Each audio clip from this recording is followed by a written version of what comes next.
আচ্ছা, আপনার সাথে কি হয়েছে বলেন তো? আমার সাথে তো হয় নাই, প্রথম সূত্রটা হয়েছে আমার ছেলের সাথে। যখন আমার ছেলের ঘটনা হয়েছে আমি জানতে পারলাম যে তাদের সাথে টাকা পয়সার লেনদেন। আমার ছেলে ওদের বাড়িতে গেছে, আমার ছেলের মারছে। আমি শুনে বললাম যে তুই আমার কাছে বললি না কা, আমার কাছে বল, আমি যাইতাম আমার গার্জিয়ানের কাছে। কয় না, সামান্য টাকার ব্যাপার, 300 টাকার ব্যাপার, আমি এই কারণে তোমাকে জানাই নাই। ঠিক আছে, আমি অগগাইছি, ওরা আমার মাইরা দিছে। আচ্ছা, মাইরা দেওয়ানোর পরে এই ছেলে আবার আসছে কই, এখানে হসপিটালে আসলে 2 দিন না 3 দিন পর আসছে। আসার পরে আমার ছেলেরে দৌড়ান দিছে। দৌড়ান দেওয়ানোর পরে এই ছেলে দৌড়ে বাড়িতে চলে গেছে।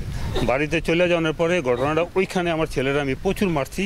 আমার বাড়ির লোকজন যারা ছিল তারা দেখছে, এখানে 2-3 জন সাক্ষী ছিল। আমার ছেলে যে আমি মারছি, একটা লাঠি ভাঙছি আমার ছেলের পিটাইয়া।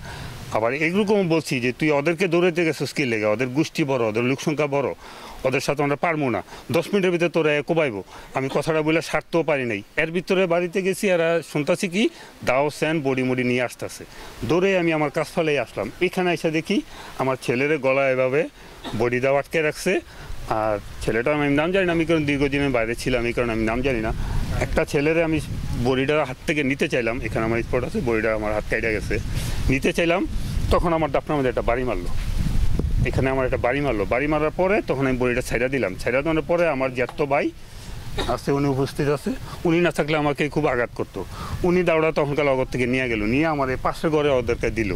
দেওয়ার পরে ওই ঘরে কোনো লোক ছিল না, একজন মহিলা। এই মহিলা তো আবার এখানে মারামারির এখানে বড়িটা যখন এই ঘরে রাখার পরে এই ছেলের মা বড়িটা নিয়ে এদিক দিয়ে আস্তে করে লুকিয়ে যেতে গেছে। তখন আমি দেখলাম কিরে বড়িটা নিয়ে যেতে গেছে। তখন আমি এদিক দিয়ে নামলাম, এদিক দিয়ে নামিয়ে ডাক দিলাম এরে যে শোনেন, আপনি বড়িটা দিয়া যান।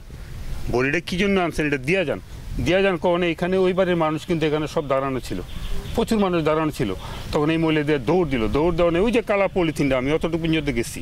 যাওয়ার পরে দেখলাম মহিলা মানুষ দৌড় দিছে, তখন আমি আর যাই নাই, ব্যাক করে আসতেছি আমি পিছনের দিকে, আর আমি তাকাই নেই। দেখি পিছন থেকে একটা লোক, একটু স্বাস্থ্যমান, সাদা গেঞ্জি পরা, নাম নাকি শামীম, ও আমারে এরকম মোটা একটা রোল দিয়ে পিছন থেকে একটা বাড়ি দিল। বাড়ি দেওয়ার পিছন দিকে তাকায় এদিকে দেখে এরা যে 2 জন এখানে আমার ছেলের আটকাইছিল, এই 2 জন আমার এদিক দিয়ে দৌড়ে রোল নিয়ে আর একটা ব্যাট নিয়ে যাই আমার এখানে ফেলাই আমার বাইরে এলো, প্রচুর বাইরে আনলো।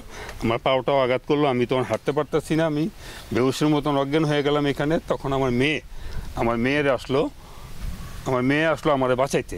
তখন আমার মেয়েরে কী করলো, এই শামীম নামের ছেলেটা আমার মেয়েটার টান দিয়ে নিয়ে এই যে এইখানে ফালাইয়া আমার মেয়েটার ইচ্ছা মতন পিটানোর পর আমার মেয়ে অসুস্থ, আমি অসুস্থ। আমি তো তারপর আর কিছু বলতে পারবো না, আমি অজ্ঞান হয়ে গেছি।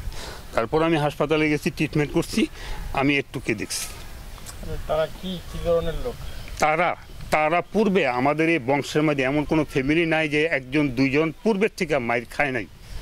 জিজ্ঞাসা করে দেখেন এলাকাবাসীরে, কারণ এদের ফ্যামিলি বড়। এই বাড়িটার পরে এদের বাড়ি, এই বাড়িটার পরে আরেকটা বাড়ি, তারপরে এদের বাড়ি, কিন্তু এদের লোক সংখ্যা অনেক বেশি, এমনকি আমগো পাশের বাড়ির আরেক বাড়ির এদের কাছে কিছুদিন আগে এরা বনসইও দিয়ে গেছে যে আমরা কোনোদিন আপনাদের গোষ্ঠীতে যাই মারামারি করবো না।